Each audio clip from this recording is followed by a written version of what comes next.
Hello everyone, welcome to आई कॉन्टास्ट। स्वागत है आप सभी लोगों का। बात करने वाले हैं अपने इस वीडियो में eighth wonder of the world. जी हाँ, आठवें अजूबे की बात करेंगे। जैसा कि हमें पता है, 7 अजूबे इस दुनिया में है ही हैं। आठवां अजूबा भी लिस्ट में शामिल कर दिया गया है। खैर, सातों जो लिस्ट है एक अथराइज्ड आपके इंस्टीट्यूशन ऑर्गेनाइजेशन के द्वारा जारी किया गया है, जो 2007 में पोलिंग के माध्यम से किया गया था। 100 मिलियन लोगों ने पार्टिसिपेट किया और उसके आधार पे 7 अजूबे इस दुनिया में हैं। ठीक है, जिसमें ताजमहल भी आपका देखिए शामिल है। लेकिन जो ये एट्थ आपका शामिल हुआ, आठवां अजूबा शामिल किया गया है, ये एक मंदिर है जो कंबोडिया में है और दुनिया का सबसे बड़ा मंदिर माना जाता है। ठीक है, और क्या है ये, कहाँ पे, कंबोडिया में।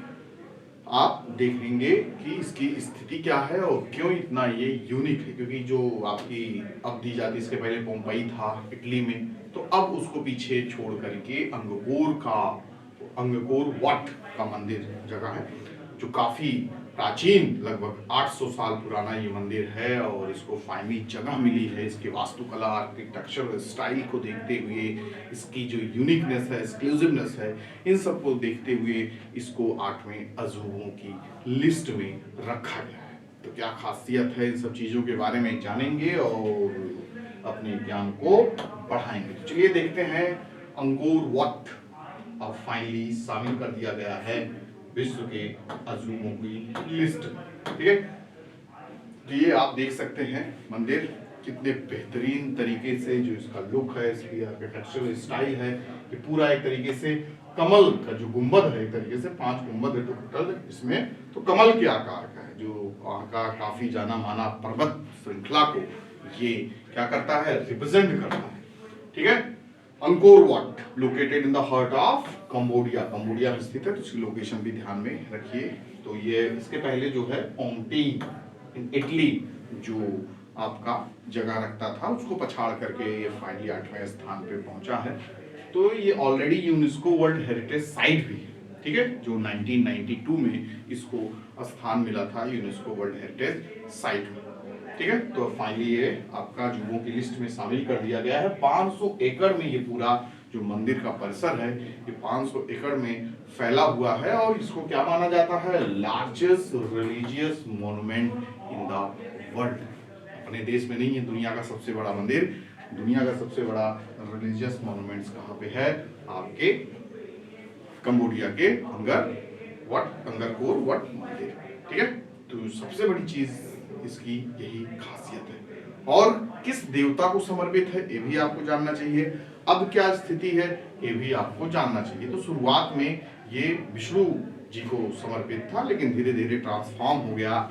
अब ये बौद्ध मंदिर, बौद्ध धर्म के लोगों के लिए जाना जाता है। ठीक है, originally constructed in which century, 12th century, 12वीं शताब्दी में इसको बनाया गया था। किसके द्वारा, किंग सूर्य वर्मन द्वितीय के द्वारा, सेकंड। ठीक है, किंग सूर्य वर्मन सेकंड। ठीक है, तो मेनली शुरुआत में ये हिंदू जो हमारे आराध्य हैं विष्णु जी, उनको डेडिकेटेड था, लेकिन समय के साथ साथ transform into a major Buddhist temple में ट्रांसफॉर्म हो गया, reflecting the transition from Hindu to Buddhism.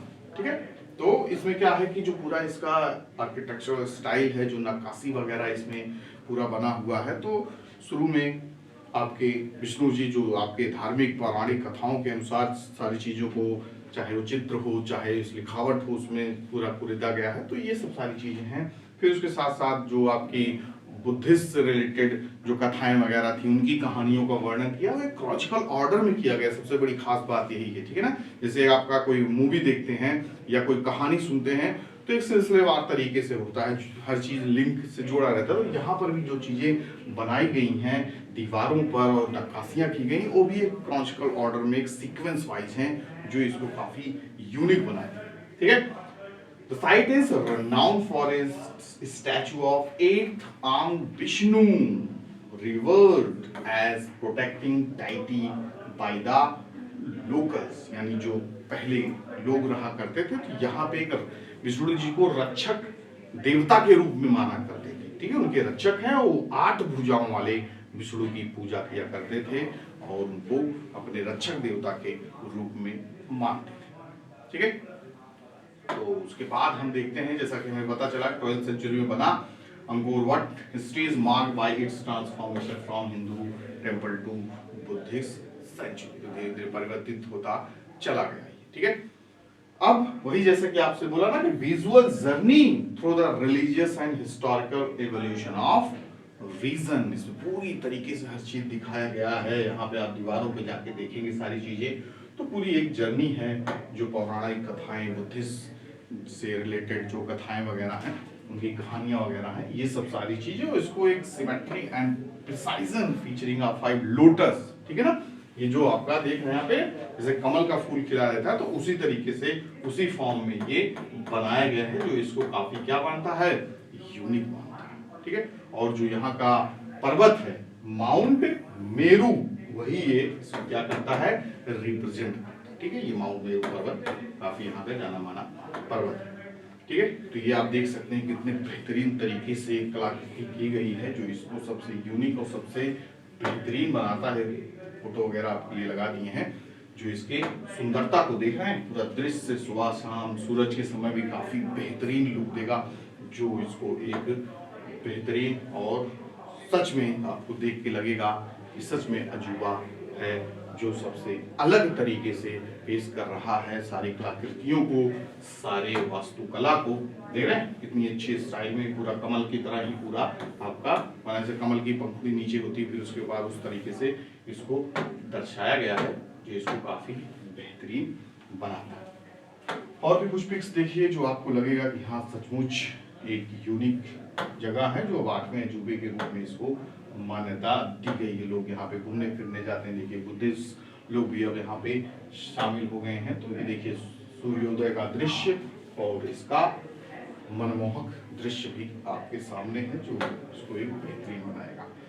बाकी तो 8वां आपका हो ही गया, 8वां अजूबा, और 7 वंडर्स जो शामिल हैं लिस्ट में, जिनको अथॉराइज किया गया है, मान्यता प्राप्त है, उनके बारे में भी आपको जानना चाहिए। एग्जाम में भी लोकेशन वगैरह आपसे पूछ सकते हैं, कहाँ पे स्थिति है, ठीक, किस देश में है। एंशिएंट के समय में भी आपके आश्चर्य वंडर्स रहे हैं, लेकिन अब वो समय के साथ साथ डिस्ट्रॉय हो गए, अर्थक्वेक हो गया, आग लग गई, मतलब अलग अलग तरीके से ट्रेजेडी हुई है, तो वो तो खत्म हो गए थे। लेकिन जो नई लिस्ट 2007 में पोलिंग कराई गई थी, उससे हमें जानकारी मिलती है कि दुनिया में अभी फिलहाल कौन से क्या हैं 7 वंडर्स हैं। तो ये लिस्ट इसमें आपकी ताजमहल वगैरह हो गया, पेट्रा वगैरह हो गया, ये सब हमें जानना चाहिए। एक एक करके देख लेते हैं लोकेशन वगैरह कहाँ है, कैसे है। तो सबसे पहले हम देखेंगे एंशिएंट जो पहले हुआ करते थे वो क्या क्या थे। ये ग्रेट पिरामिड ऑफ गीजा जो इजिप्ट में हुआ करता था, हैंगिंग गार्डन ऑफ बेबीलोन हो गया, statue of Jesus at Olympia हो गया, ठीक है। तो ये सब आपके पुराने हैं, ठीक है, ओल्ड वाले हैं। तो इसमें सब वही गीजा आपका बचा हुआ है, ठीक है, 1-2 बचे हैं, बाकी सब खत्म हो चुके हैं। तो ये तो आपके नई लिस्ट में नहीं है। जानना इसलिए जरूरी है क्योंकि नई लिस्ट के अगर 3-4 नाम आ गए तो उसमें से एलिमिनेट करना पड़ा है, लोकेशन कभी पूछ लें, तो ये आपको जानकारी इसकी होनी चाहिए, ठीक है। फिर उसके बाद आ जाते हैं आपके नए लिस्ट, यानी नए मतलब जो 2007 में पोलिंग वगैरह कराया गया और उसमें जगह दी गई। ताजमहल भी टॉप में आपका हुआ, जब 100 मिलियन लोगों ने पार्टिसिपेट किया तो उसमें फाइनली ताजमहल को भी जगह दी गई थी, ठीक है। तो Taj Mahal in Agra, the great wall of China, ठीक है, जो दुनिया की सबसे बड़ी दीवार मानी जाती है, जो कहा जाता है अंतरिक्ष से भी ये देखा जा सकता है। 21,000 कुछ संस्थाएं, जिससे वहाँ की आपकी क्या कहते हैं, चाइना की जो संस्था है, चाइना खुद क्लेम करता है कि 21,000 से ज़्यादा किलोमीटर की है। 2009 में आपका सर्वे वगैरह हुआ था, 8,500 पाया गया था। तो जो भी करें, लेकिन काफ़ी लंबी दीवार है आपकी। The Christ the redeemer statue in Rio de Janeiro में है, Machu Picchu in Peru, Chichen Itza in Mexico, the Roman Colosseum in Rome, फिर उसके बाद पेट्रा इन जॉर्डन। तो इसका ये क्या है, लोकेशन आप ध्यान में रखिएगा, कौन कहाँ पे किसकी लोकेशन है, स्थिति है, वो आपसे मैच द फॉलोइंग के फॉर्म पूछ लेंगे। फिर इनमें से कौन सा नहीं है ये आपसे पूछा जा सकता है, जो आपको एक क्वेश्चन का आंसर देने में सफलता दिलाए, ठीक है। तो थोड़ा थोड़ा और जानकारी ले लेते हैं, ठीक है, ताकि एग्जाम में आए लोकेशन पूछ ले, क्या नाम है पुराना, कब बना, तो ये थोड़ा आपके लिए जरूरी रहेगा। तो ये आपका कोलोजियम है, ठीक है। कोलोजियम लगभग 80 एडी के आसपास बनाया गया। It is also called Colosseum या कोलोजियम, ठीक है ना। ये किसके समय में बना, ये भी यहाँ पे आपको देखने के लिए थोड़ा जरूरी रहेगा, ठीक है। तो ये देखिए लोकेशन रोम हो गया, ठीक है। अंपरर वेस्पेसियन ऑफ द फ्लेवियन डायनेस्टी, इनके समय में बनाया गया था। 70 से लेके 72 एडी के आसपास। यहाँ बड़े बड़े क्या हुआ करते थे, गेम वगैरह हुआ करते थे, जैसे आपने देखा होगा ना ग्लैडिएटर, फिर उसके बाद जानवरों की गेम वगैरह हुआ करते हैं, ठीक है। तो ये सब वहाँ पे ऑर्गेनाइज किया जाता था। 100 डेज यहाँ पे आपके गेम वगैरह चले थे, जिस तरीके से आपके ओलंपिक्स वगैरह होते हैं, बड़े बड़े गेम्स ऑर्गेनाइज किए जाते हैं, तो ये सब चीजें हुआ करती थी। फिर धीरे धीरे डिस्ट्रॉय हो गया, 2/3 ओशन उसका खत्म हो चुका है, ठीक है। फिर माचू पिचू, ठीक है। माचू पिचू लोकेटेड इन, कहाँ पे है ये आपका, ध्यान में इसको रखिएगा, इसका लोकेशन वगैरह आपसे पूछेंगे, जो कि स्थित है पेरू, ठीक है। कहाँ लोकेटेड है, पेरू में लोकेटेड है। और इसको एक तरीके से क्या कहा जाता है, पवित्र स्थान माना जाता है पेरू का, जो यहाँ का खोया हुआ शहर के रूप में इसको जाना जाता है। बाद में इसकी खोज वगैरह हुई थी ना, काफी ऊंचा, 2-2.5 किलोमीटर आपका ऊंचा है, 3-4 हजार मीटर ऊपर, 3-2.5-3 हजार मीटर ऊपर ऊंचा है। तो इसकी जब खोज वगैरह हुई तो वहाँ के लोग इसको एक ऊंचा दर्जा दिए, और ये दुनिया के आश्चर्य में आपके शामिल है। फिर यहाँ पे आप देख सकते हैं रिपब्लिक ऑफ पेरू में स्थित है इनकन अंपायर। ये सब आपसे एग्जाम वगैरह पूछ सकते हैं, यूपीएससी वगैरह का जो पेपर होगा ना, तो उसमें आपका लोकेशन ना ज्यादा अहमियत देके आपसे पूछेंगे किस डायनेस्टी या किस राजा ने इसको बनवाया था। ये आप ध्यान में रखिएगा। अराउंड 15th सेंचुरी, 1450 से लेके 1460 के आसपास इसका निर्माण किया गया, ठीक है। नेक्स्ट वंडर आपके सामने आ रहा पेट्रा, ठीक है। बलुआ मिट्टी से बना, ठीक है, लाल बलुआ मिट्टी से बना हुआ है। ये पूरी तरीके से चट्टानों को काट के बनाया गया है, तो एक तरीके से काफी यूनिक और एक्सक्लूसिव चीजें यहाँ पे देखने को मिलती हैं, ठीक है। रोज सिटी के भी नाम से जाना जाता था इसके कलर के आधार पर। तो यही चीजें इसको यूनिक बनाती हैं, जो काफी बेहतरीन है, और दुनिया के आपके अजूबों में इसको शामिल किया गया है, ठीक है। तो इसकी भी लोकेशन हमें ध्यान में रखना है। पेट्रा जो कि कहाँ पे स्थित है, जॉर्डन में स्थित है। लोकेशन के साथ साथ इस सेंचुरी में बना, 5th सेंचुरी बीसी में बनाया गया, नेबेटियम के द्वारा बनाया गया था, जो इससे ताल्लुकात रखते हैं, ठीक है। अगला आपके सामने क्या रहा है, ताजमहल। जी हाँ, आगरा का ताजमहल जो अपने ही देश में स्थित है, बनवाया था इसको शाहजहां ने, जिनका शासनकाल वगैरह 1628 से 1658 के बीच चला, और किसकी याद में इन्होंने बनवाया था, अपनी बेगम मुमताज महल की याद में, ठीक है, जो जिनकी मृत्यु हो गई थी इन द ईयर 1631, अपने 14वें बच्चे के जन्म देने के दौरान। सोचिए कितना एक तरीके से मानसिक प्रताड़ना, शारीरिक प्रताड़ना इनको झेलना पड़ा। खैर प्रेम है, प्रेम में कुछ भी इंसान कर सकता है। तो ये 7वें आश्चर्य के रूप में 20,000 से ज्यादा मजदूर लगे, दुनिया भर के कोने से मार्बल्स वगैरह मंगाए गए। सो फाइनली बन के तैयार हुआ। कई साल इसको बनने में लग गए थे, और ये फिलहाल आज भी इसकी सुंदरता, इसका जो स्टाइल है, स्ट्रक्चरल स्टाइल आप देखेंगे पास में जाके, तो आपको लगेगा सच में ये दुनिया के अजूबों में रखने के लिए पूरी तरीके से डिजर्व करता है, ठीक है। लोकेशन याद हो गया, कब बना, एम्परर ऑफ शाहजहां ने बनवाया, एम्परर शाहजहां बनवाया, आगरा इन उत्तर प्रदेश आपका लोकेटेड है। अगला जो आपके सामने आ रहा है, ये है आपका क्रिस्टो रिडेंटर या क्राइस्ट द रिडीमर स्टैचू, ठीक है। जो जीसस है, क्राइस्ट हैं, उनको यहाँ पे दिखाया गया है, और ये पूरी तरीके से किसका बना है, कंक्रीट एंड सोप स्टोन का बना है, ठीक है। लगभग इसको बनाने का जो खर्चा वगैरह है $2,50,000 वगैरह के आसपास आया। 130 फीट ऊंचा है, जो कि स्थित कहाँ पे है, रियो डी जेनेरियो। तो इसकी लोकेशन कहाँ पे है, क्या है, ये आपको जानना होगा, जो आपके लिए काफी इंपॉर्टेंट है, ठीक है। तो डिजाइनर वगैरह वैसे नहीं पूछा जाएगा, लेकिन आप देख सकते हैं स्कल्पचर पॉल लैंडोस्की द्वारा बनाया गया। उनके साथ भी इंजीनियर वगैरह कई लोग शामिल हैं, जो इसको फाइनल टच दिए।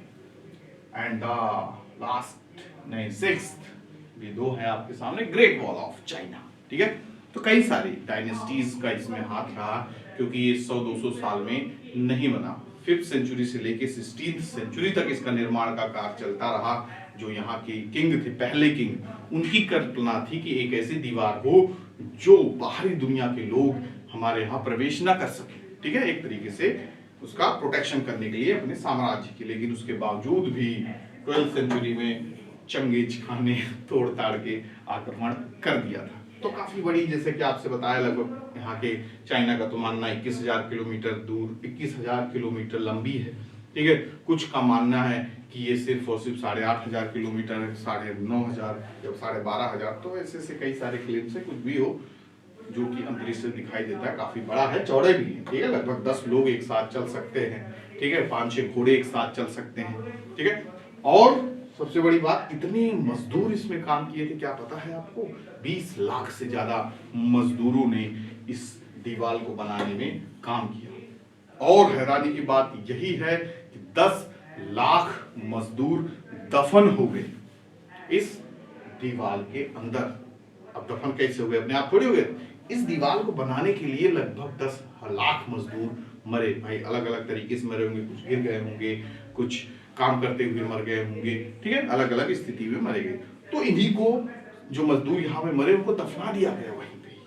ठीक है, तो इसको एक और चीज से नामांकित किया जाता है कि दुनिया का सबसे बड़ा कब्रिस्तान भी माना जाता है, क्योंकि भाई सब 10 लाख लोग कहीं कहीं से दीवारों में दफन है, आसपास इसके नीचे ऊपर कहीं कहीं।